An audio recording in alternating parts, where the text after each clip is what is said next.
시간 함께 봉독할 하나님의 말씀은 사도행전 10장 39절로 43절입니다.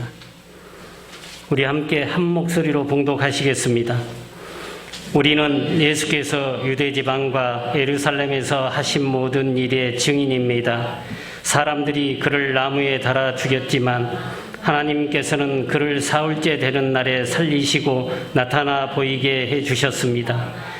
그를 모든 사람에게 나타나게 하신 것이 아니라 하나님께서 미리 택하여 주신 증인인 우리에게 나타나게 하셨습니다. 그가 죽은 사람들 가운데서 살아나신 뒤에 우리는 그와 함께 먹기도 하고 마시기도 하였습니다. 이 예수께서 우리에게 명하시기를 하나님께서 자기를 살아있는 사람들과 죽은 사람들의 심판자로 정하신 것을 사람들에게 선포하고 증언하라고 하셨습니다. 이 예수를 두고 모든 예언자가 증언하기를 그를 믿는 사람은 누구든지 그의 이름으로 제사함을 받는다고 하였습니다. 아멘. 잠시 기도하겠습니다. 부활하셔서 우리에게 생명의 소망을 허락하신 하나님 감사합니다.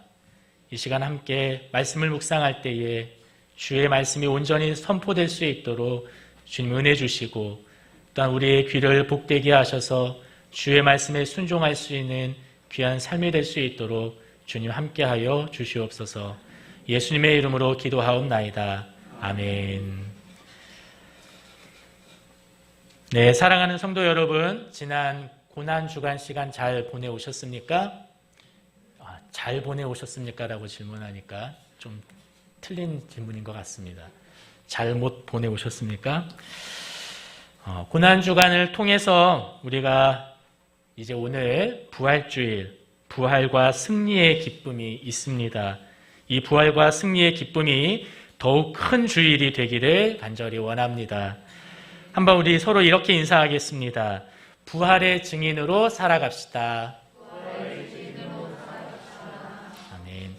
기쁘고 즐거우시다면 나만 기쁘고 즐겁기보다는 부활의 증인 되셔서 그 기쁨을 나눌 수 있으시기를 바랍니다. 혹시 우리 지난 종려 주일에 예루살렘에 입성하시는 예수님을 향하여 외쳤던 군중의 소리를 혹시 기억하십니까? 이렇게 외쳤습니다. 가장 높은 곳에서 호산나. 오늘 부활주일 맞이하면서 부활의 소망으로 나아가는 우리의 외침에 사망 권세를 이기신 예수님을 향하여서 가장 높은 곳에서 호산나라고 외침이 있으시기를 간절히 원합니다. 오늘 우리가 함께 읽은 말씀은 베드로의 설교의 내용입니다.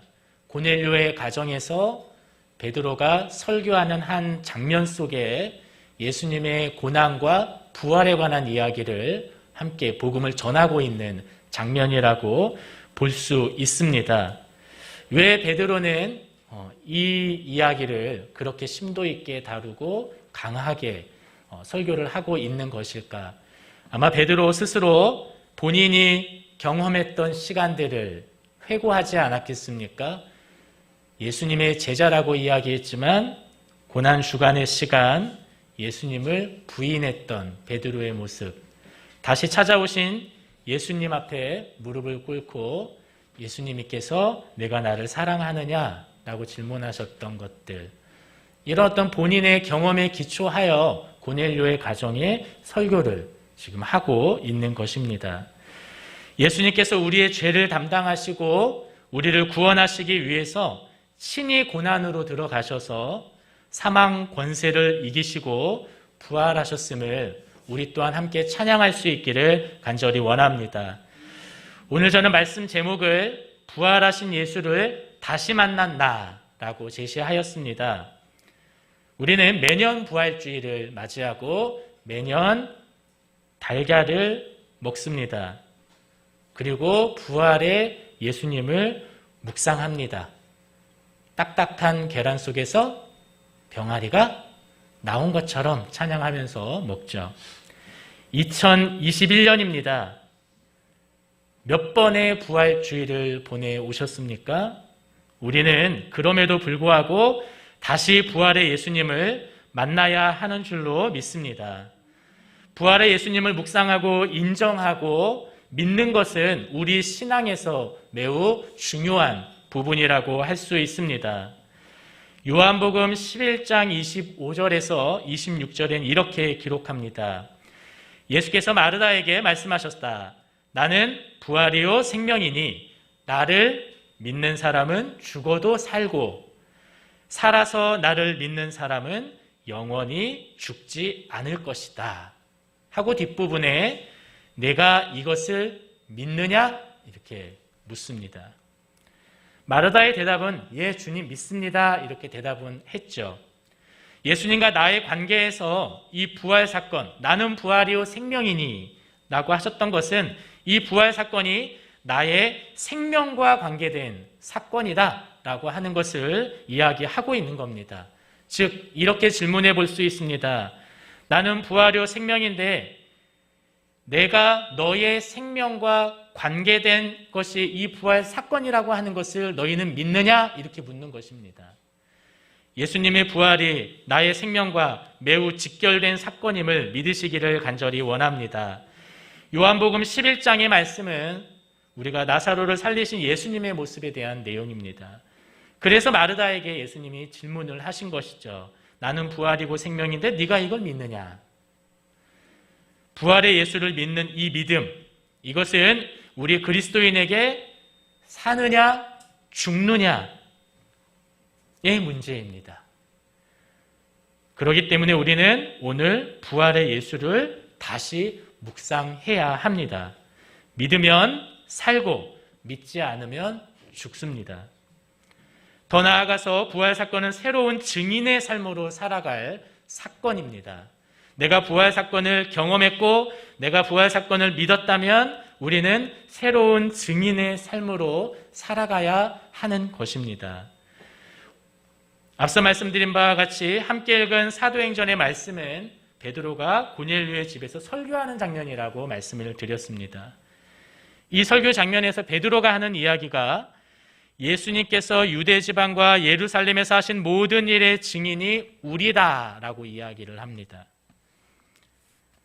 그러면서 십자가 사건을 말씀하고 있고 부활 사건을 이야기하고 있고 부활 모습 이후에 보이시는 사건, 나타내시는 사건까지 쭉 열거를 하면서 예수 그리스도를 믿는 믿음을 통해 그의 이름으로 죄사함을 받는다는 사실의 증인으로서 지금 베드로는 설교를 하고 있는 것입니다. 증인으로서 설교하고 있는 것입니다. 사도행전 10장 42절 말씀입니다. 이 예수께서 우리에게 명하시기를 하나님께서 자기를 살아있는 사람들과 죽은 사람들의 심판자로 정하신 것을 사람들에게 선포하고 증언하라고 하셨습니다. 베드로는 무엇을 말하고 있는 것입니까? 부활하신 예수님을 내가 본 것으로 끝난 것이 아니라 부활하신 예수님께서 하신 그 명령을 부활의 예수를 본 사람으로서 그분의 명령을 전달하는 위치에서 고넬료의 가정에서 설교하고 있는 것입니다. 부활의 생명을 가지셨습니까? 그렇다면 우리 일상에서 부활을 날마다 경험하시기를 간절히 원합니다. 부활하신 예수 그리스도의 부탁 또한 기억하시기를 원합니다. 이건 부활의 예수님과 나의 관계의 중심이고 핵심입니다. 생명만큼 귀중한 것이 있습니까, 혹시? 부활이 나의 생명과 관계가 있다는 것입니다. 이 의미를 다시금 부릴 듯 깨달아 가기 위해서 오늘 성경에 기록된 부활의 여러 사건들을 부활의 예수님을 만난 사람들의 경험을 묵상해 보고자 합니다. 내가 믿나이다 라고 고백한 마르다의 고백과 같이 부활의 예수님을 만난 사람들의 경험을 묵상한다는 건 우리의 믿음을 조금 더 견고하게 해줄 수 있을 것입니다. 부활주의를 맞아서 예배하는 우리 예일 공동체 모든 성도님들의 삶의 구석구석에서 예수의 부활이 주는 만지심과 위로가 있기를 원합니다. 그리고 부활 증인으로서 결단과 변화의 삶 또한 있기를 간절히 원합니다. 먼저 예수 부활을 경험한 사람들, 그 사람들의 마음에 초점을 한번 맞추어 보겠습니다. 한번 따라하겠습니다. 부활의 예수님은 평안입니다. 서로 한번 또 비슷하게 인사하겠습니다. 예수 부활로 평안을 누리시기 바랍니다. 놀라지 마시고 두려워하지 마시고 평안하시기를 바랍니다. 마태복음 28장 5절과 8절에선 천사가 여자들에게 말하였다. 무서워하지 마십시오. 나는 그대들이 십자가에 못 박히신 예수를 찾는 줄 압니다. 여자들은 무서움과 큰 기쁨이 엇갈려서 급히 무덤을 떠나 이 소식을 그의 제자들에게 전하려고 달려갔다. 예수의 부활을 목격한 여자들의 마음은 실제 현재 어떻습니까? 무섭습니다. 기쁨도 좀 있는 것 같습니다. 근데 너무 혼동스러운 마음인 거죠.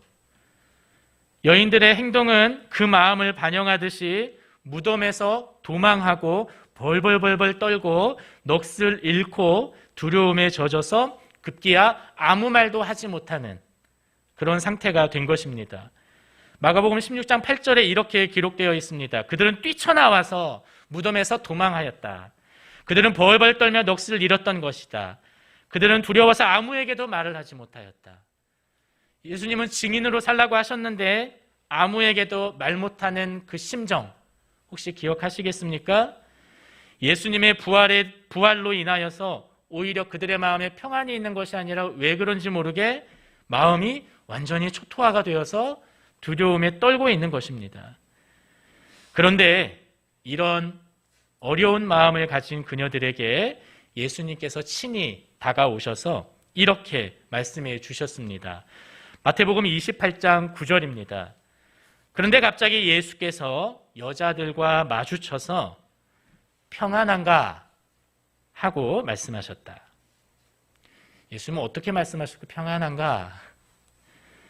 예수님과 관계된 일들 중에 사실 우리도 생각해 본다면 가장 놀라운 일은 부활이지 않겠습니까? 성도님들 중에 가장 가까운 누군가가 죽었는데 살아온다고 한다면 어떠시겠습니까? 기쁘겠죠.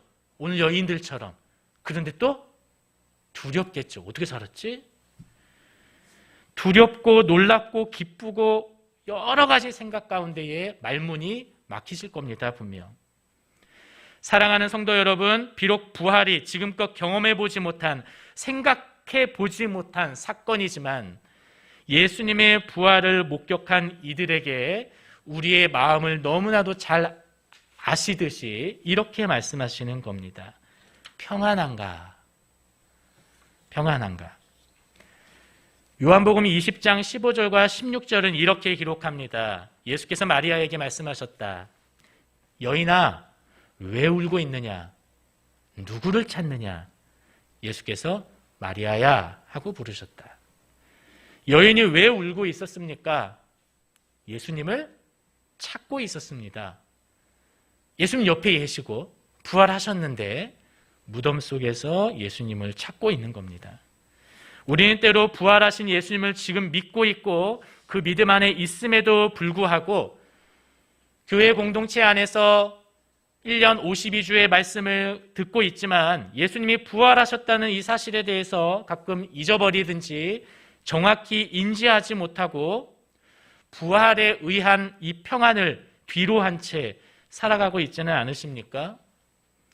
울고만 있지는 않으십니까? 만약 성도 여러분들이 적어도 부활의 예수님을 믿는다면 이 부활로 말미암아 우리의 삶 가운데에 주님이 주시는 평안이 있어야 하는 줄로 믿습니다. 우리 옆에 바라보시면서 이렇게 다시 한번 또 인사합시다. 평안하세요. 샬롬. 내가 주는 평안과 내가 주는 샬롬이 아니라 예수님께서 주시는 평안이요 샬롬입니다. 때로 그럼에도 불구하고 우리는 무덤에 들어가는 듯한 경험을 할 때가 있습니다. 그렇지 않습니까? 무덤의 돌문이 닫혀진 듯한 느낌을 가질 때도 있습니다. 일상에서 늘 이런 경험을 합니다. 불안하고 초조하고 더군다나 쉰다고 쉬고 있는데 아무것도 안 해서 더 힘든 것 같고, 그래서 일을 했는데 일이 또 너무나 많아서 쉬고 싶고, 또는 시기하고 질투하고, 이것은 다 무덤의 감정입니다. 때로 그 무덤 안에 들어가서 나오지 않기도 합니다. 관계에서 오는 숨이 턱 막히는 듯한 경험도 합니다. 세상에서 부활의 승리자로 살아가야 하는 걸 당연히 크리스찬으로서 알고는 있는데 그렇게 되지 않는 내 모습을 바라보면서 사실 믿음의 자괴감을 가지기도 합니다. 우리는 이 여인들이 그러했던 것처럼 무덤에 예수님이 없다고, 무덤에 예수님이 없다고, 부활의 예수님을 바라보지 못하고 여전히 빈 무덤에서 죽은 예수를 찾으며 부활의 예수를 보고 있으면서도 우리의 마음은 무덤 안에 있진 않습니까? 이러한 좋지 못한 마음의 감정은 어떻게 사라지게 할 수 있겠습니까? 이런 생각과 경험들이 우리의 마음을 평안해서 자꾸만 멀어지게 할 때 우리는 어떻게 하면 좋겠습니까? 누가복음 24장 6절로 8절에 이렇게 기록합니다. 그는 여기에 계시지 않고 살아나셨습니다. 갈릴리에 계실 때 하신 말씀을 기억해 보십시오. 인자는 반드시 죄인의 손에 넘어가서 십자가에 처형되고 사흘째 되는 날에 살아나야 한다고 하셨습니다. 여자들은 예수의 말씀을 기억하였다. 우리에게 무덤의 생각과 무덤의 경험들이 우리 마음을 지배하고 있을 때 우리는 어떻게 해야 합니까? 주의 말씀을 기억하시기를 간절히 원합니다. 나에게 주께서 하셨던 말씀, 그 말씀을 지금 천사 여인에게 하는 이야기입니다. 말씀을 다시 일깨워 주셨습니다. 또한 기억하시기 바랍니다. 부활하신 예수님께서 그런 여러분들을 그냥 버려두지 아니하시고 이렇게 지속적으로 말씀하고 있는 것입니다. 평안하냐? 평안하십니까? 예, 아니신가 봅니다. 평안하냐? 예수님 계속 물으시는 거죠. 평안하냐? 그리고 급기야 왜 울고 있느냐? 도대체 누구를 찾고 있느냐? 여인이 누구를 찾고 있습니까? 예수님을 찾고 있습니다. 부활의 예수님을 찾는 것이 아니라 무덤에서 사라진 예수님을 찾고 있는 거죠. 왜 울고 있느냐? 누구를 찾느냐? 나다. 이 시간 부활의 예수님을 재차 다시 만나실 수 있기를 소망합니다. 그래서 삶 속 무덤의 두려움에서 벗어나 샬롬, 부활의 능력으로 평안의 시간으로 나아갈 수 있기를 간절히 원합니다. 또한 예수님의 부활은 이 소식이 속히 전달되어야 한다라고 하는 속도에 초점이 맞춰져 있습니다. 한번 따라하겠습니다. 부활의 예수님은 생명입니다. 부활의 소식은 움직이겠죠. 멈추어지면 안 되는 것입니다.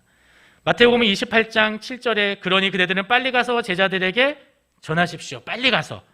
28장 8절에 여자들은 무서움과 큰 기쁨이 엇갈려서 급히 무덤을 떠나 이 소식을 그의 제자들에게 전하려고 달려갔다. 누가복음 16장 7절은 그러니 그대들은 가서. 누가복음 24장 9절에서는 그들은 무덤에서 돌아와서 11 제자와 그 밖의 모든 사람에게 이 모든 일을 알렸다. 여러분, 부활의 소식은 움직입니다. 왜 그렇습니까? 부활은 생명이기 때문입니다. 부활의 현장에 있던 여인들에게 하나의 명령이 딱 전달된 것입니다. 얼른 가서 알려라. 무엇입니까? 부활의 소식. 내가 지금 부활했다라고 하는 것을 전하라는 것입니다. 예수 부활 사건을 믿고 경험한 사람에게 필요한 것은 예수님의 부활을 알리는 건데 어떻게 알려야 하냐면 빨리 가서 알려야 합니다. 빨리 가서. 우스갯소리지만 계란이 상하기 전에 요즘에는 삶지 않고 구워서 괜찮을 것 같지만 여인들은 급히 무덤을 떠납니다. 누구에게 알리기 위해서냐면 제자들에게 알리기 위해서. 마태복음 28장 8절은 전하려고 달려갔다라고 표현하는 거죠. 달려갑니다. 사랑하는 성도 여러분, 날마다 부활하신 예수님을 만나고 있으십니까? 그렇다면 달려가야 합니다. 매일같이 달리셔야 합니다. 그런데 달리실 때에 평안의 마음을 가지고 달리셔야 합니다. 두렵고 무서운 마음으로는 말문이 막혀 있기 때문에 부활 자체로 평안의 마음을 가지고 달려가야 합니다. 누구에게 달려가야 합니까? 부활의 소식이 필요한 사람들에게 달려가야 합니다. 내가 부활하신 예수님을 만나보았는데 그분께서 나에게 무엇을 주셨냐면 평안을 주셨다. 그러니 당신도 이 부활의 기쁨을 나와 함께 맛보자라고 달려나가야 합니다. 왜 그렇습니까? 예수님은 무덤에 계신 분이 아니십니다. 누가복음 24장 5절 말씀에 어찌하여 부인들은 살아계신 분을 죽은 사람들 가운데서 찾고 있습니까? 삶의 시리에 빠져있는 이들에게, 부활이 필요한 이들에게, 무엇보다 무덤 속을 헤매이는 이들에게, 즉 부활의 그리스도를 알지 못하는 사람들에게 죽은 자 가운데서 친히 사신 예수 그리스도를 알리시기를 원합니다. 사랑하는 성도 여러분, 부활의 소식은 움직입니다. 오늘 예수 부활의 소식을 지금 들으셨습니다. 그렇다면 움직이셔야 됩니다. 하지만 이 소식을 듣고서도 믿지 않는 이들이 있을 수 있습니다. 마가복음 16장 11절 말씀에 그러나 그들은 예수께서 살아계시다는 것과 마리아가 예수를 목격했다는 말을 듣고서도 믿지 않았다. 이 자리에 예배하는 우리 모두는 다 예수님이 부활하셨음을 믿습니다. 근데 우리가 이 부활의 소식을 전해도 믿지 않는 사람이 있을 수 있습니다. 어떤 사람들은 확인하러 간 사람들이 있습니다. 예수님 부활하셨다 그랬더니 확인하고 싶은 심성이 있는 거예요. 누가복음 24장 12절 말씀에 그러나 베드로는 일어나서 무덤으로 달려가 몸을 굽혀 들여다보았다. 거기에는 못이옷만 놓여 있었다. 그는 일어난 일을 그냥 이상히 여기면서 집으로 돌아갔다. 요한복음 20장 9절에서 10절은 이렇게 기록합니다. 아직도 그들은 예수께서 죽은 사람들 가운데서 반드시 살아나야 한다는 성경 말씀을 깨닫지 못하고 있었다. 그 제자들은 자기들이 있던 곳으로 돌아갔다. 제자들임에도 불구하고 그들 역시 부활의 소식을 듣고 나서 그저 자기들이 본래 있던 그냥 자리로 돌아간 것입니다. 우리에게는 부활의 소식을 전할 증인으로서의 사명이 있습니다. 부활의 소식을 전해들은 사람들의 마음을 움직이시는 분은 내가 아니라 여전히 하나님 뿐이신 줄로 믿습니다. 그래서 어떤 이는 부활의 증인의 삶이 아닌 자기의 삶으로 돌아가기도 하고 의심 많은 도마처럼 그냥 의심하는 삶으로만 끝내는 사람들도 있습니다. 사랑하는 성도 여러분, 예수 부활의 소식을 전하다가 혹시 믿지 않거나 의심하는 사람들을 만나게 될 것입니다. 그러나 실망하지 않으시기를 원합니다. 우리의 일은 예수 부활을 증거하는 증인의 삶을 그저 사는 것일 뿐입니다. 부활의 소식을 접했음에도 불구하고 어떻게 그냥 원래 하던 일, 고기 잡으러 가시겠습니까? 또는 고기 잡으러 가는 사람 따라 나도 같이 가자고 그렇게 말하겠습니까? 요한복음 21장 3절에 시몬 베드로가 그들에게 나는 고기를 잡으러 가겠소 하고 말하니 그들이 우리도 함께 가겠소 하고 말하였다. 그들이 나가서 배를 탔다. 그러나 그날 밤에는 고기를 한 마리도 잡지 못하였다. 부활의 소식을 들었습니까? 그렇다면 부활의 소식을 들은 사람으로서 크리스찬으로서 살아가야 하는데 그저 자신이 원래 했던 고기잡이 일로 돌아간 것입니다. 하지만 돌아온 것은 그날 밤 아무것도 잡지 못하였다는 것입니다. 왜 그렇습니까? 베드로에게는 새로운 사명이 원래 주어졌었습니다. 내가 너로 사람을 낚는 어부의 일을 하도록 하겠다. 그러니 사람 낚는 어부가 어떻게 고기를 낚겠습니까? 세 번째 한번 따라하겠습니다. 부활의 예수님은 사명의 시작입니다. 우리가 부활의 예수님을 만났다면 우리는 또 다른 사명의 시작으로 나아가야 합니다. 사랑하는 성도 여러분, 오늘 설교 서두에서 부활주의를 맞아서 우리 예일 공동체 모든 성도님들의 삶의 구석구석에서 예수님의 부활로 말미암아 위로와 평안과 만지심이 있기를 소망하였습니다. 또한 이것과 함께 부활 증인으로서의 결단과 변화가 있기를 원했습니다. 부활은 우리에게 평안이요, 부활의 소식은 움직이고 있는 성격이기에 생명이 있습니다. 하지만 예수 부활, 이 평안과 생명이 있는 이 예수의 부활을 목격했다면, 이것을 또한 믿는다면 이제는 이것을 전달해야 하는 결단이 필요합니다.